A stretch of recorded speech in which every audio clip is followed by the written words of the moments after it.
দল করি, আমি রাজনৈতিক সংগঠনে একটা আলাদা আমার দলীয় ফোরামের বক্তব্য। এদেরকে ধিক্ষার দেওয়া ছাড়া কোনো বক্তব্য আমার মুখেও আসতেছে না। এরা চামড়া এত শক্ত হয়েছে যে গন্ডারের চামড়া থেকেও আরো বেশি, এরা গায়েও কিছু লাগে না। এটা আমি কাউকে ইঙ্গিত করেও বলিনি, এটা আমি আমার কত করে ওইটাকে আমার এবং এটাতে তো উন্নয়নের কোনো বিষয় ছিল না।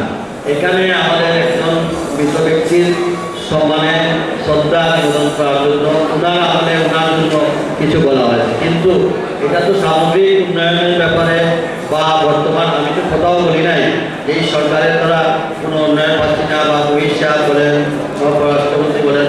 আমি একটা কথাই বলি যে আমরা সাদাকে সাদাই বলতে হবে, ওনারা যে যেটা বলছেন সেটাই আমরা করি, কোনোদিনই এই ধরনের মানসিকতা আমাদের নেই। এখন আপনারা ভিন্নতর, আমি একটা রাজনৈতিক দলের কর্মী হিসাবে সেখানে উপস্থিত হয়ে আমার ওই সময় আমার প্রায়ত নেতা তার দুর্নীতি গেছে। এখন ওই দুর্নীতিতে আমাদের রাজনৈতিক ভাষায় অনেক কিছু, এটাকে হালকা মিসআন্ডারস্ট্যান্ডিং না করে আমার মনে হয় এটাকে ইতি টানা ভালো। আমাদের সিলেটে যে সংস্কৃতি আছে সেই সংস্কৃতিটা যেন আমরা বজায় রাখি এবং এটাতে আমিও আরও সাবধান হব। আমারও যদি ভবিষ্যতে এই ধরনের যতটাকে আমরাও একটু সাবধান হবে, যাতে কোনোভাবে সংস্কৃতি নষ্ট না হয় সেদিকে লক্ষ্য রাখবো।